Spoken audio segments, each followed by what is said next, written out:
Hello everyone, मेरा नाम प्रियंका दांगी है और आप मेरे चैनल टारगेट एमपीपीएससी विद प्रिया पर हैं। आई होप आपने पुरानी वीडियो देख ली थी और नहीं देखी है तो इसी चैनल में प्लेलिस्ट पर जाइए और वहां आपको एमपीपीएससी मेंस का जो न्यू सिलेबस है उसके हिसाब से पेपर सेकंड का पार्ट फर्स्ट कवर कराया जा रहा है। ये कवर अभी हमारी यूनिट फर्स्ट ही चल रही है और उसमें भी हमारा टॉपिक चल रहा है प्रमुख संशोधन। हमारे 74 संशोधन हो चुके हैं, 74 संशोधन हो चुके हैं। आज हम कोशिश करेंगे कि इस वीडियो में भले थोड़ी सी लंबी हो जाए, बाकी बचे हुए जितने संशोधन है वो हम पूरे ही कर लेंगे। तो चलिए शुरू करते हैं। हमारा अभी संविधान संशोधन है 84वां। ये इतना इम्पोर्टेंट नहीं है, मेंस के हिसाब से तो नहीं है, लेकिन प्री के फैक्ट इसमें एक दो कवर होते हैं इसलिए हम इसको कवर कर रहे हैं। तो ये है 84वां संविधान संशोधन अधिनियम।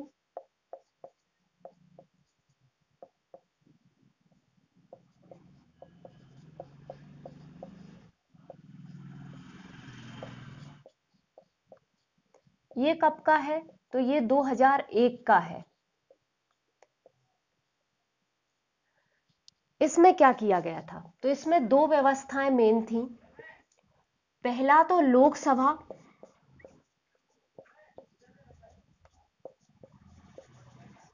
लोकसभा और राज्यों की विधानसभा।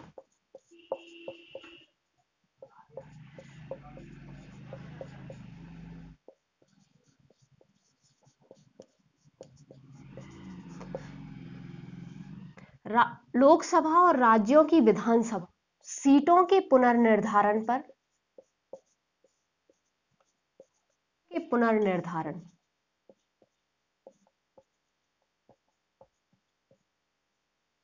निर्धारण पर 25 वर्ष के लिए पाबंदी लगा दी थी।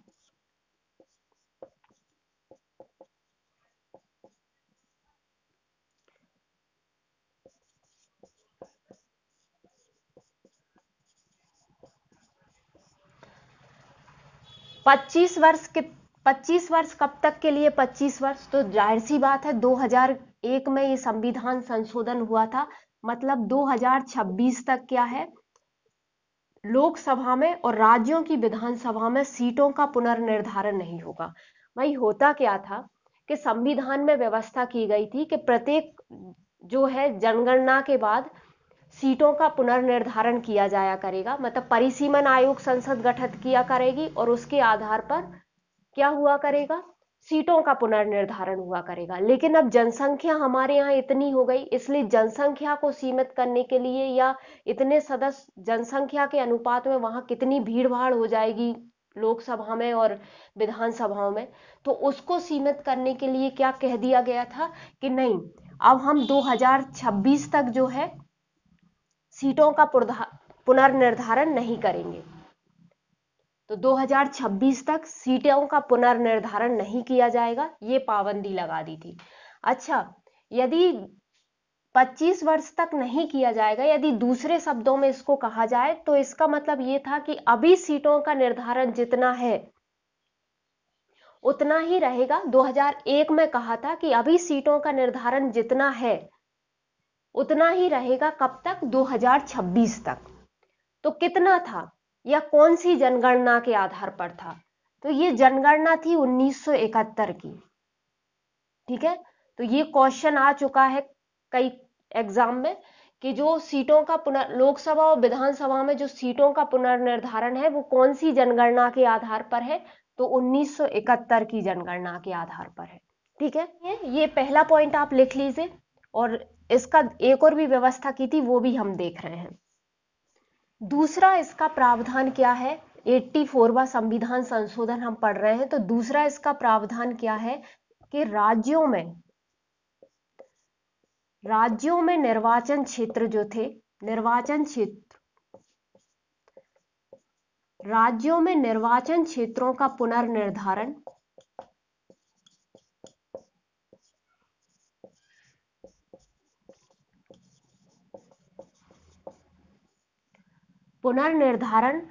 1991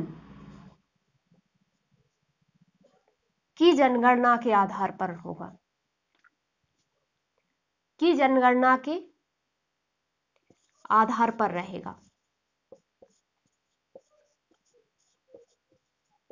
ठीक है, तो हमारा पहला था कि लोकसभा और विधानसभा में सीटों का पुनर्निर्धारण पे हमने 25 वर्ष 2001 में 25 वर्ष तक के लिए पाबंदी लगा दी थी, मतलब 2026 तक अब उनमें सीटों में संशोधन नहीं किया जा सकता। और दूसरा हमने कहा था कि राज्यों में जो निर्वाचन क्षेत्र हैं उनका पुनर्निर्धारण हम जो है वो 1991 की जनगणना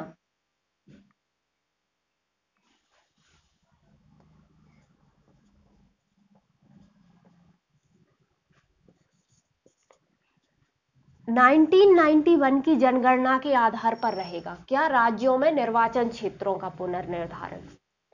अच्छा, मैंने अभी बताया है कि सीटों का पुनर्निर्धारण लोकसभा और विधानसभा में कब तक रहेगा, कब की जनगणना के आधार पर रहेगा, तो 1971। दोनों चीजें अलग अलग हैं, ये ध्यान रखना। और ये राज्यों में निर्वाचन क्षेत्र है, वो विधानसभा और लोकसभा में सीटों का पुनर्निर्धारण है और यहाँ निर्वाचन क्षेत्र है राज्यों में। तो क्या ये इस संविधान संशोधन में तो कहा गया कि 1991 की जनगणना के आधार पर रहेगा, लेकिन 87वां संविधान संशोधन हुआ। संविधान संशोधन जो हुआ वो कब हुआ? 2003 में। उसमें कह दिया कि अब ये 1991 की जनगणना के आधार पर नहीं रहेगा निर्वाचन क्षेत्रों का पुनर्निर्धारण, बल्कि कब की जनगणना के आधार पर हो जाएगा? 2001 की जनगणना के आधार पर। तो अभी वर्तमान में देखा जाए तो लोकसभा और विधानसभा दोनों में सीटों का निर्धारण 1971 की जनगणना के आधार पर है और राज्यों में निर्वाचन क्षेत्रों का निर्धारण 2001 की जनगणना के आधार पर है। तो क्वेश्चन दोनों तरह का देखा है मैंने कि भाई लोकसभा और राज्यों की विधानसभा में सीटों का निर्धारण कौन सी जनगणना के आधार पर है और राज्यों में निर्वाचन क्षेत्रों का निर्धारण कौन सी जनगणना के आधार पर है। तो अभी 2001 की जनगणना के आधार पर ही चल रहा है। ठीक है, तो ये हो गया। इसमें ये दो ही चीजें इंपॉर्टेंट थी। 86वां संविधान संशोधन। 86वां संविधान संशोधन कब का था? 2002 का था। इसमें क्या क्या व्यवस्था की गई थी? तो जो 86वां संविधान संशोधन अधिनियम था उसमें पहला तो क्या किया गया कि अनुच्छेद 21 का यानी अनुच्छेद 21A जोड़ा और इसमें क्या किया गया था? अनुच्छेद 21A क्या है कि जो राज्य है, अब यहां स्टेट वाला राज्य नहीं, अभी हम मौलिक अधिकार पढ़ेंगे तो मैं क्लियर कर दूंगी। मतलब राज्य मतलब गवर्नमेंटल बॉडी जितनी भी है, ठीक है। तो जो राज्य है वो 6 से 14 वर्ष तक के बच्चों के लिए निःशुल्क प्रारंभिक शिक्षा की व्यवस्था करेगा और ये यानी प्रारंभिक शिक्षा का अधिकार हमें मूल अधिकार के रूप में मिल गया आर्टिकल 21 का के तहत। तो ये 86वें संविधान संशोधन में हुआ। ठीक है, तो आगे आप सेंटेंसेस को नोट्स में पूरा कर लीजिए कि अनुच्छेद 21 का जोड़ा जिसमें यह व्यवस्था की गई कि राज्य 6 से 14 वर्ष तक के बच्चों को निःशुल्क एवं अनिवार्य शिक्षा की व्यवस्था करेगा। अब आर्टिकल अनुच्छेद 45 जो था, तो जो व्यवस्था अभी 21 का में करी है, पहले वो व्यवस्था काय में थी? आर्टिकल 45 में थी, लेकिन अब चूंकि हमें मूल अधिकार के रूप में दे दिया तो यहाँ ये क्या है? नीति निदेशक तत्व। तो यहाँ की इसकी विषय वस्तु में परिवर्तन कर दिया और इसमें ये कहा कि राज्य जो है वो 6 वर्ष तक के जो बच्चे होंगे उनकी प्रारंभिक बाल्य अवस्था की देखरेख और शिक्षा के लिए उपबंध करने का प्रयास करेगा।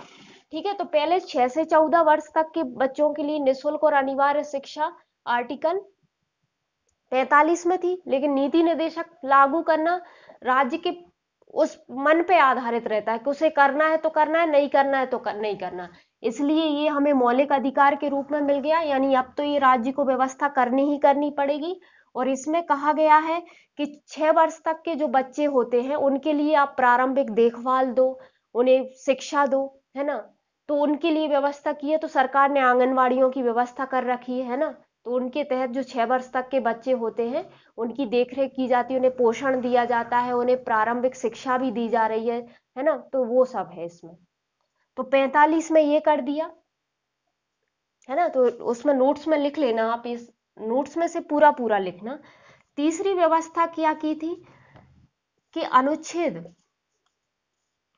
अनुच्छेद 51 का जो था, इसमें क्या है भाई, इसमें है मूल कर्तव्य। तो मूल कर्तव्य में 11वां मूल कर्तव्य जोड़ दिया गया था, 11वां मूल कर्तव्य जोड़ दिया गया था।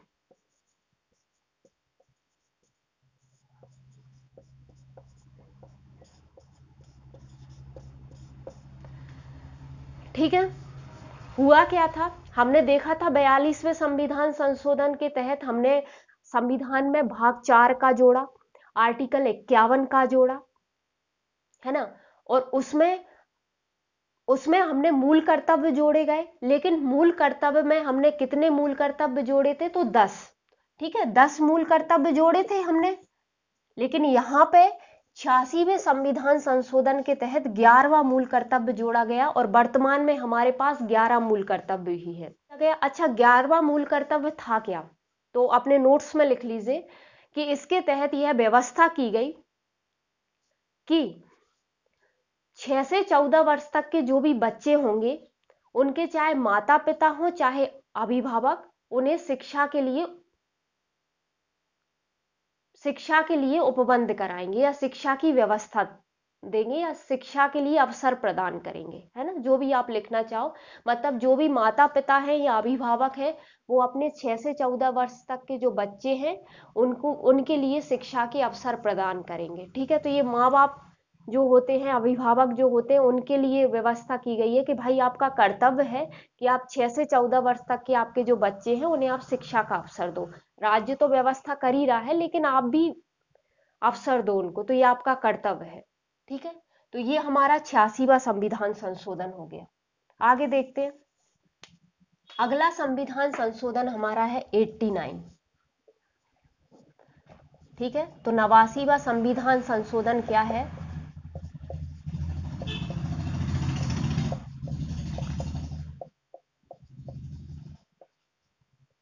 नवासीवां संविधान संशोधन कब का था, तो 2003 का था।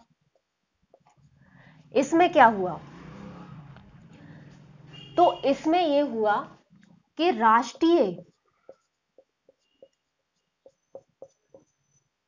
राष्ट्रीय अनुसूचित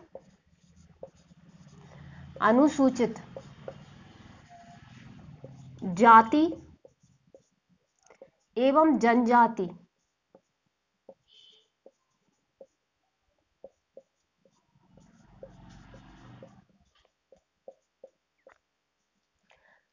आयोग था। तो राष्ट्रीय अनुसूचित जाति और जनजाति आयोग था। इसे क्या करा, इसे अलग कर दिया। इस संविधान संशोधन यानी 89वें संविधान संशोधन 2003 के द्वारा इन आयोगों को पृथक कर दिया, और आर्टिकल 338 और आर्टिकल 338 का, या ए बोल सकते हैं, इनके तहत इन दोनों को अलग अलग कर दिया। आर्टिकल 338 में क्या था, राष्ट्रीय अनुसूचित जाति आयोग,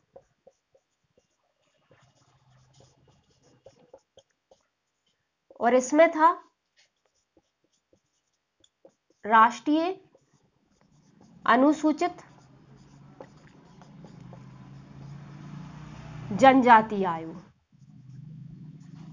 ठीक है,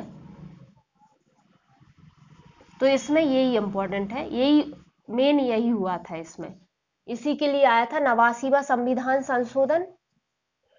89वां संविधान संशोधन, राष्ट्रीय अनुसूचित जाति एवं जनजाति आयोग जो था उसको पृथक कर दिया, यानी उसका विभाजन कर दिया। 338 के तहत राष्ट्रीय अनुसूचित जाति आयोग बन गया और 338 ए के तहत राष्ट्रीय अनुसूचित जनजाति आयोग बन गया। ठीक है, तो ये था। अब अगला संविधान संशोधन है 91वां।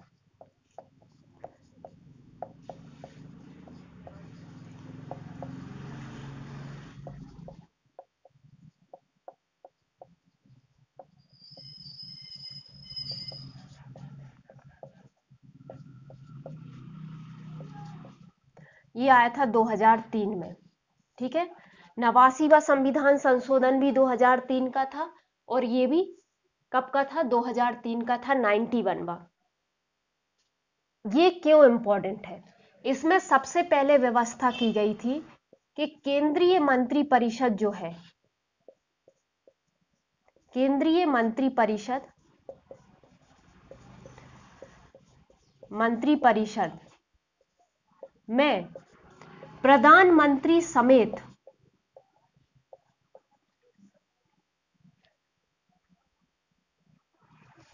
सदस्य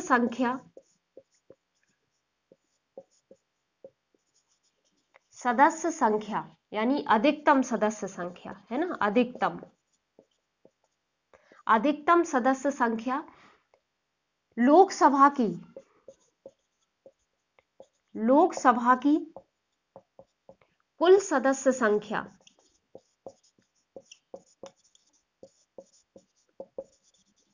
संख्या के 15% से अधिक नहीं होगी।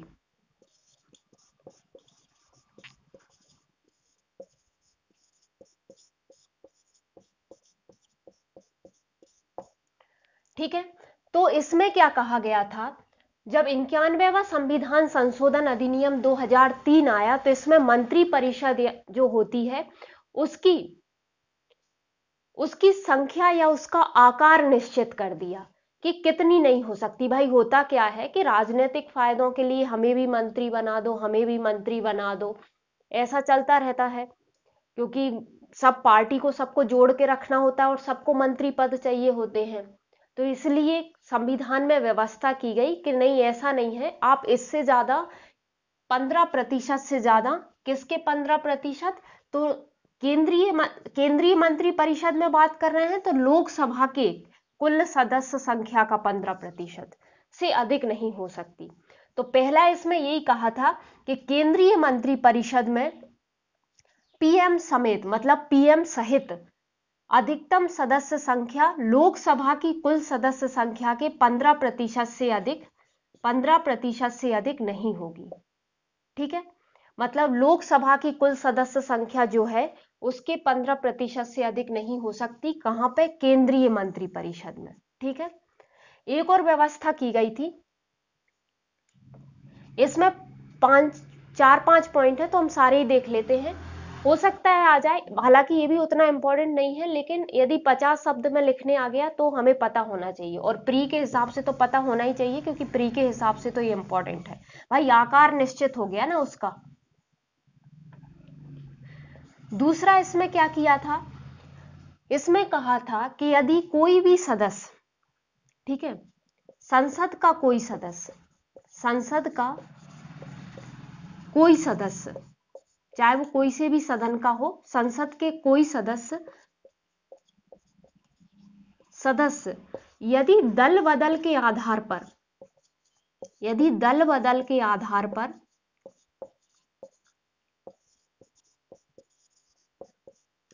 पर अयोग्य घोषित होता है, अयोग्य करार दिया जाता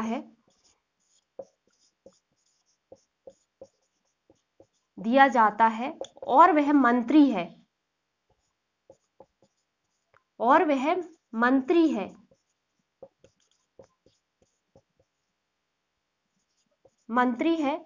तो मंत्री पद के लिए भी अयोग्य होगा, मंत्री पद के लिए भी अयोग्य होगा।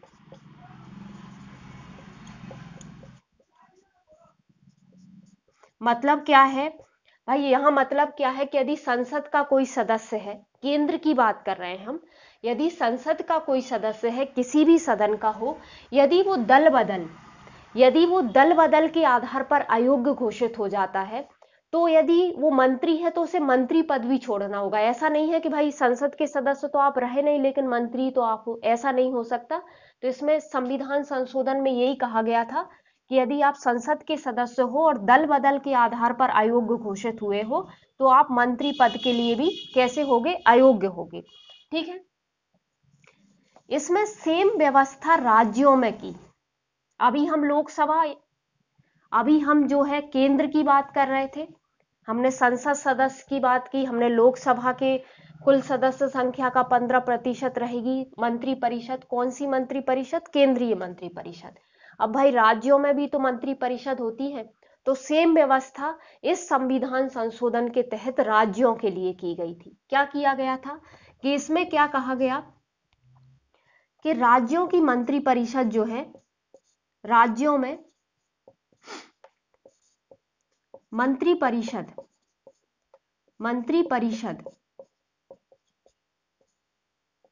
में सीएम समेत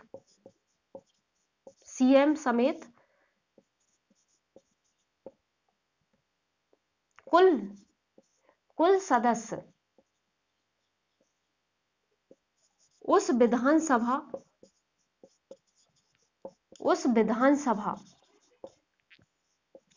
की कुल सदस्य संख्या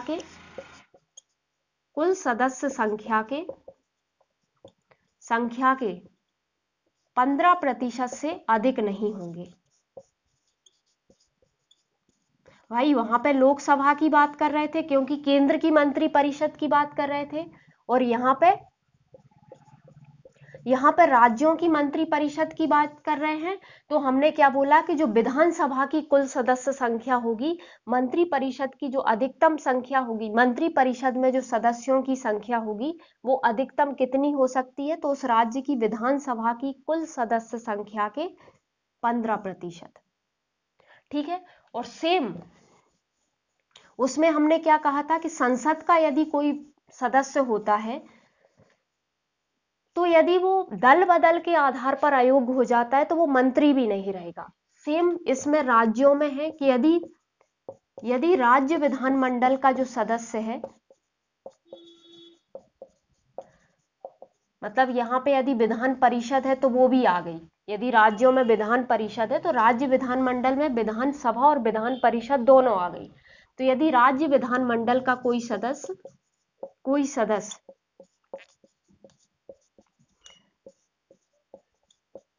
दल बदल के आधार पर अयोग्य करार दिया जाता है और वह मंत्री है तो वह मंत्री पद के लिए भी अयोग्य होगा। तो वह किसके लिए? मंत्री पद के लिए भी अयोग्य होगा। ठीक है, ये लीजिए, लिख लीजिए इसको। दो फैक्ट हमने केंद्र की मंत्री परिषद के बारे में देखा, केंद्र के बारे में देखा, और दो हमने राज्य के बारे में देखा। ठीक है। अब एक और पॉइंट और है इसमें, एक और क्या जोड़ा गया था कि यदि दल बदल के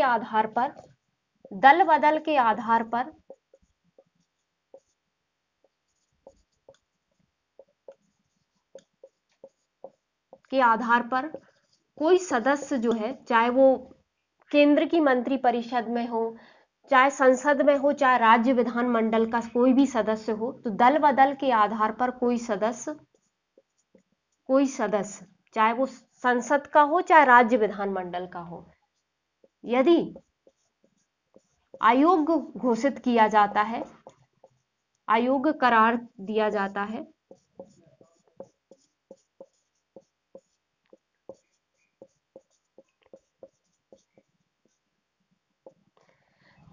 वो दिया जाता है तो वो किसी लाभप्रद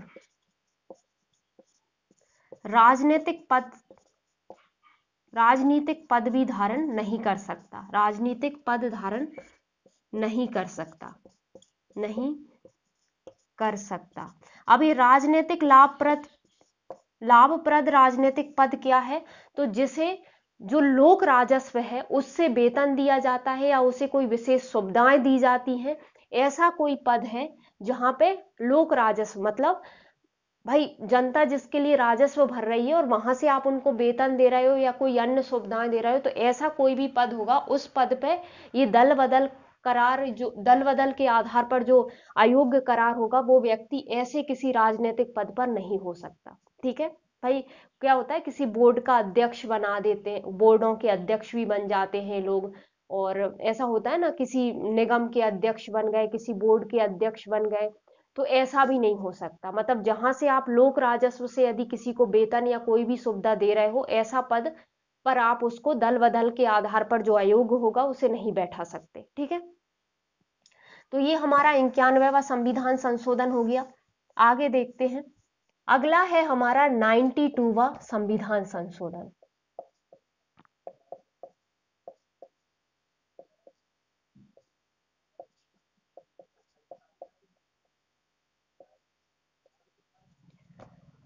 अधिनियम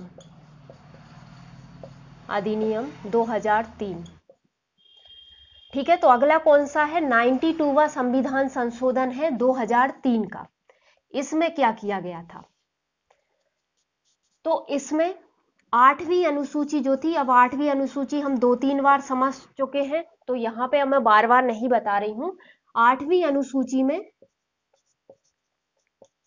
8वीं अनुसूची में चार भाषाएं कौन कौन सी?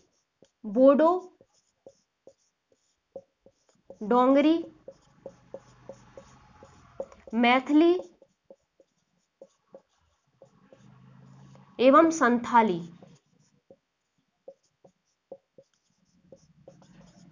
संथाली को जोड़ा गया और इस प्रकार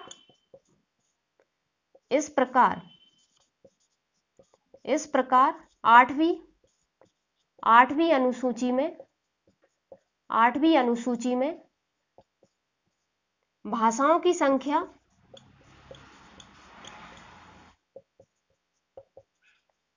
22 हो गई। ठीक है, तो बोडो, डोंगरी, मैथिली और संथाली भाषाओं को 8वीं अनुसूची में जोड़ दिया और अब भाषाएं कितनी हो गई? 22, और वर्तमान में 22 भाषाएं हैं 8वीं अनुसूची में। ठीक है, तो ये हो गया, यही था 92वां संविधान संशोधन। ये भी बहुत इंपॉर्टेंट है, 3 नंबर में पीएससी में मेंस में पूछा भी जा चुका है, तो ये भी इंपॉर्टेंट है क्योंकि अभी 22 भाषाएं और लास्ट संशोधन भाषाओं में यही हुआ ना, तो इसे भी याद रखना। अगला है हमारा 97वां संविधान संशोधन।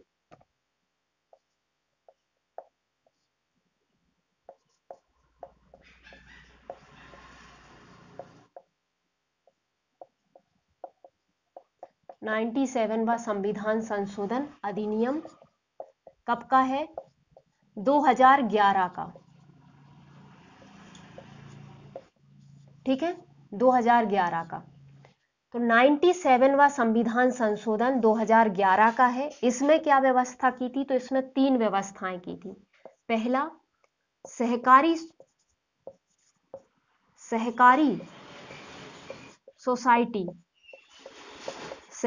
सोसाइटी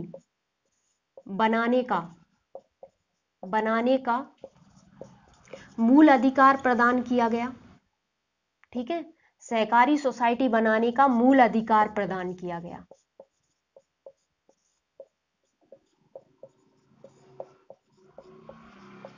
मूल अधिकार प्रदान किया गया कौन से भी? तो अनुच्छेद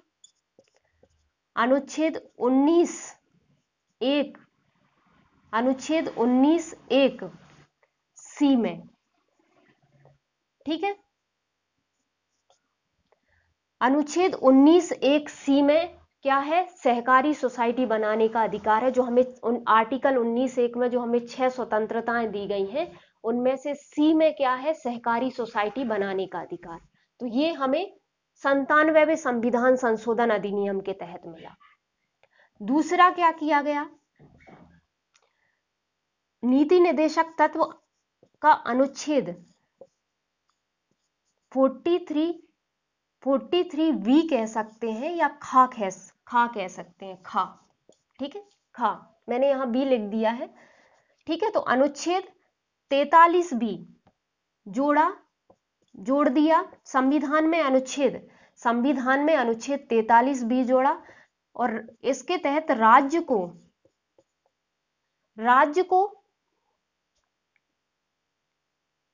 सहकारी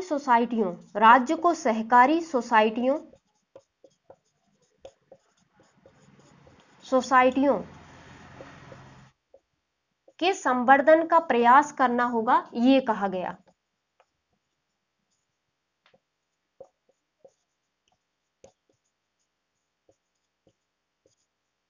ठीक है। दूसरा प्रावधान इसमें क्या था कि आर्टिकल 43B जोड़ा गया, और राज्य को कहा गया कि राज्य जो है वो सहकारी सोसाइटियों के संवर्धन का प्रयास करेगा, है ना, मतलब सहकारी सोसाइटियों को बढ़ावा देगा, उनके लिए जो भी, उनके संवर्धन के लिए जो भी करना पड़े वो राज्य करेगा। ठीक है। एक और है, इसे हटा देती हूं, एक और देख लीजिए। तीन चीजें हुई थी इसमें, तो ये 50 शब्द में बिल्कुल पूछा जा सकता है, सहकारी सोसाइटी, है ना, तो ये भी इंपॉर्टेंट ही है। तीसरा इसमें क्या हुआ था कि संविधान में तीसरा क्या था, संविधान में सहकारी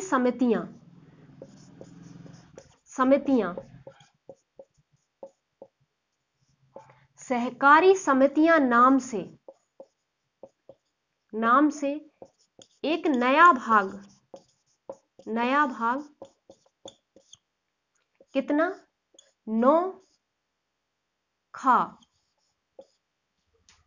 ठीक है। संविधान में सहकारी समितियां नाम से एक नया भाग 9 खा जोड़ दिया गया था, जोड़ दिया।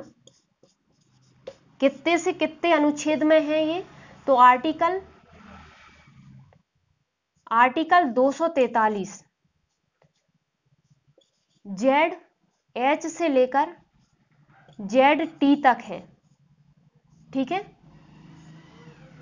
मतलब सहकारी समितियां जो भाग है वो संविधान में 9 खा में जोड़ा गया है, और आर्टिकल 243 ZH से ZT तक उसमें अनुच्छेद है, ठीक है। तो ये तीन प्रावधान 97वें संविधान संशोधन अधिनियम के तहत किए गए थे। अगला हमारा इंपॉर्टेंट संविधान संशोधन है 100वां संविधान संशोधन, और ये अभी करंट का ही है, 2015 में हुआ था, तो इसे भी याद ही रखना। 100वां संविधान संशोधन अधिनियम 2015, ठीक है। इसमें क्या किया गया था, तो इसमें किया गया कि भाई कतिपय यानी कुछ भाग, कतिपय भूभाग का भारत द्वारा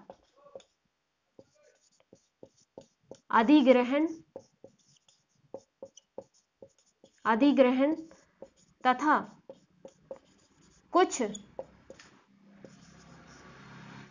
कुछ भूभाग का बांग्लादेश को हस्तांतरण।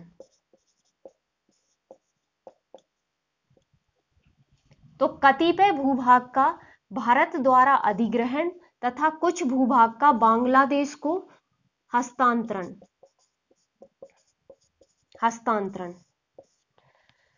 100वां संविधान संशोधन 2015 जो हुआ, उसमें क्या किया गया था कि भाई कुछ क्षेत्र की बांग्लादेश के साथ अदला बदली की गई थी, ठीक है। इसमें कौन कौन से राज्य के भूभाग गए थे, तो असम का गया था, मेघालय का गया था, त्रिपुरा का कुछ भूभाग था और कुछ पश्चिम बंगाल का था। ठीक है, तो यदि प्री में कभी आ जाए तो उस हिसाब से ये याद रख लो। बाकी यहाँ तो 3 नंबर में यदि 100वां संविधान संशोधन लिखने आए तो आप यही लिख देना कि कुछ भूभाग का भारत द्वारा अधिग्रहण किया गया और कुछ भूभाग का बांग्लादेश को हस्तांतरण कराया गया। ठीक है, हस्तांतरण किया गया। ठीक है, प्री में यदि आ जाए कभी कि 100वें संविधान संशोधन के तहत कौन कौन से राज्यों के भूभाग का अदला बदली की थी, तो हमने असम में, मेघालय में, त्रिपुरा और पश्चिम बंगाल के भूभाग में अदला बदली की थी। लेकिन यदि 50 शब्द में आ जाए, क्योंकि भाई अभी 2015 ज्यादा लेट तो हुआ नहीं है, करंट का है तो आ सकता है, तो फिर हम ये सब जोड़ देंगे कि ये पहला पॉइंट तो ये लिख ही देंगे, फिर हम दूसरा ये लिख सकते हैं कि असम, मेघालय, त्रिपुरा और पश्चिम बंगाल के जो क्षेत्र थे उनमें परिवर्तन किया गया था। और एक और चीज हम लिख सकते हैं यहाँ पे कि इसमें पहली अनुसूची में जिसमें संघ और राज्य क्षेत्रों का जो भूभाग है या संघ और राज्य क्षेत्रों का वर्णन किया गया है पहली अनुसूची में, उसमें संशोधन किया था।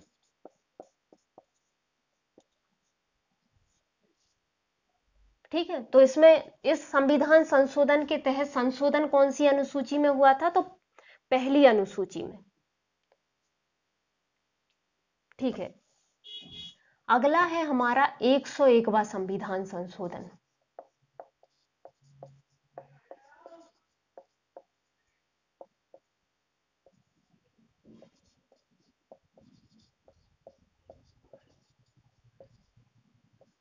एक सौ एकवां संविधान संशोधन कब का है, तो ये है 2016 का। इसमें क्या प्रावधान किया था, तो यह वस्तु एवं सेवा कर से संबंधित था, यानी जीएसटी से संबंधित था। वस्तु एवं सेवा कर से संबंधित था।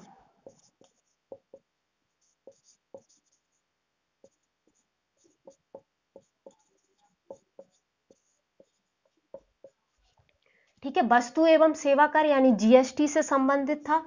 इसके तहत अनुच्छेद 279 यानी 279 ए जोड़ा गया। इसमें क्या है, इसमें जीएसटी परिषद की बात करी गई है, जीएसटी परिषद का गठन किया जाएगा, ये बात की गई है। तो इसके दो ही फैक्ट इंपॉर्टेंट है। ठीक है, तो वस्तु एवं सेवा कर से संबंधित है अनुच्छेद 279 ए जोड़ा, जिसमें जीएसटी परिषद के गठन की बात कही गई है। ठीक है, अगला हमारा संविधान संशोधन है 102वां संविधान संशोधन।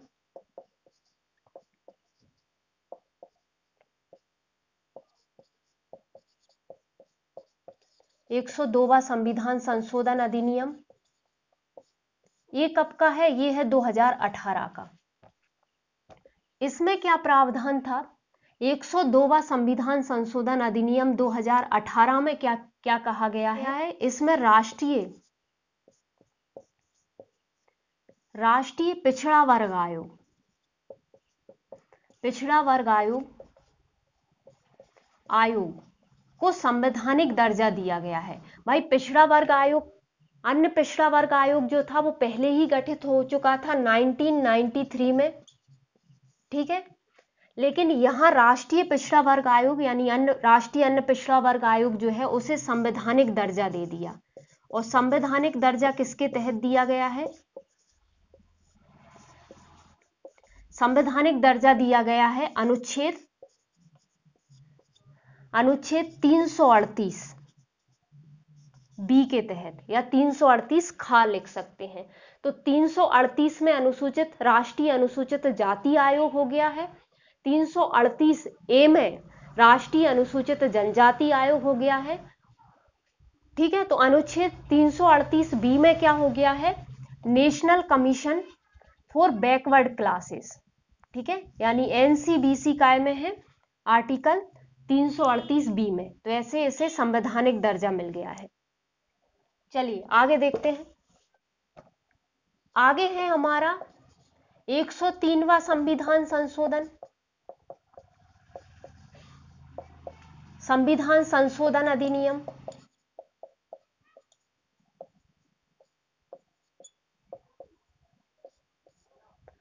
ये कब का है? ये है 2019 का, ठीक है, 2019 का। 103वें संविधान संशोधन अधिनियम 2019 में क्या व्यवस्था की गई है? तो इसमें आर्थिक रूप से कमजोर जो लोग हैं, आर्थिक रूप से कमजोर सामान्य वर्ग के लोग, सामान्य वर्ग के लोगों को 10% आरक्षण दिया गया है,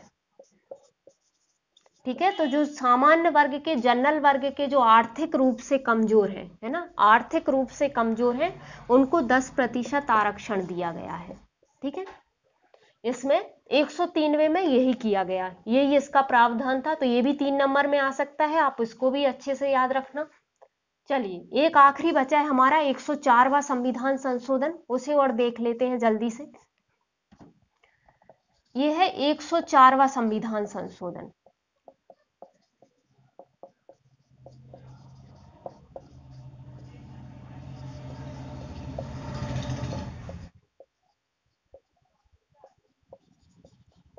संशोधन अधिनियम, ये भी 2019 का ही है, ठीक है, अधिनियम 2019 का है। 104वें संविधान संशोधन अधिनियम में क्या व्यवस्था की गई है? 104 में क्या किया गया है कि जो एससी और एसटी को लोकसभा और राज्यों की विधानसभा, लोकसभा में आरक्षण मिलता है आर्टिकल 330 में, और राज्यों की विधानसभा में इनको आरक्षण मिलता है आर्टिकल 332 के तहत। काय का आरक्षण? सीटों का आरक्षण। मतलब एससी एसटी के लिए जो लोकसभा और राज्यों की विधानसभा में जो सीटें आरक्षित होती हैं ना, उसमें कहा, इसमें संशोधन करके, क्योंकि ये अवधि पहले वाली खत्म हो गई थी, पहले संविधान संशोधन, क्योंकि हमारे संविधान में ये कहा गया है ना कि हर 10 वर्ष के बाद ये देखा जाएगा कि इनको आरक्षण आगे बढ़ाना है कि नहीं बढ़ाना है। तो अभी 2019 में 104वां संविधान संशोधन अधिनियम किया गया, और एससी एसटी के लिए लोकसभा व राज्यों की विधानसभा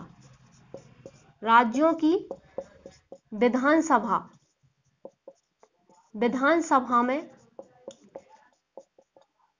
सीटों का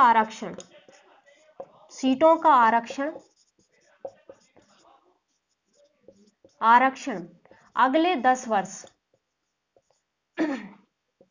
अगले 10 वर्ष। अब ये अगले 10 वर्ष कब तक? तो 25 जनवरी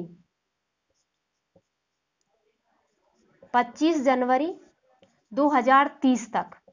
भाई ये अधिनियम 2019 का था, लेकिन ये लागू कब से हुआ? 25 जनवरी 2020 से।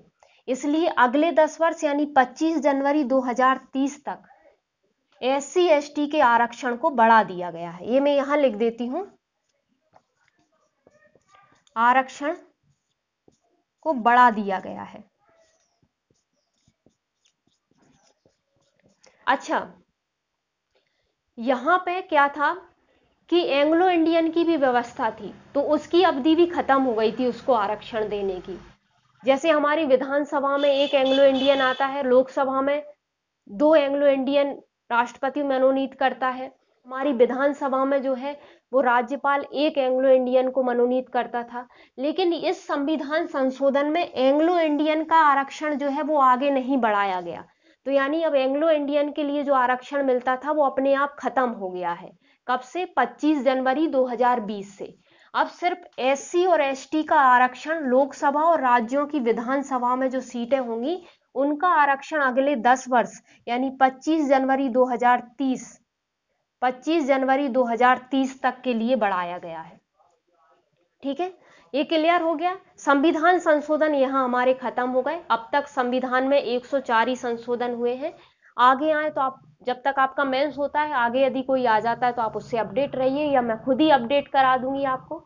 थैंक यू सो मच ये वीडियो देखने के लिए। आई होप आपकी बहुत अच्छी तैयारी चल रही होगी, बहुत हेल्प हो रही होगी इन सब से। यदि कोई भी सजेशन है तो आप मुझे कमेंट बॉक्स में दे सकते हैं, और वीडियो को लाइक करिए यदि आपको अच्छी लगी है तो, और अपने दोस्त या जिसके साथ भी आप जो भी तैयारी कर रहे हैं उनको शेयर कीजिए, और चैनल को प्लीज सब्सक्राइब कीजिए। ठीक है, थैंक यू सो मच।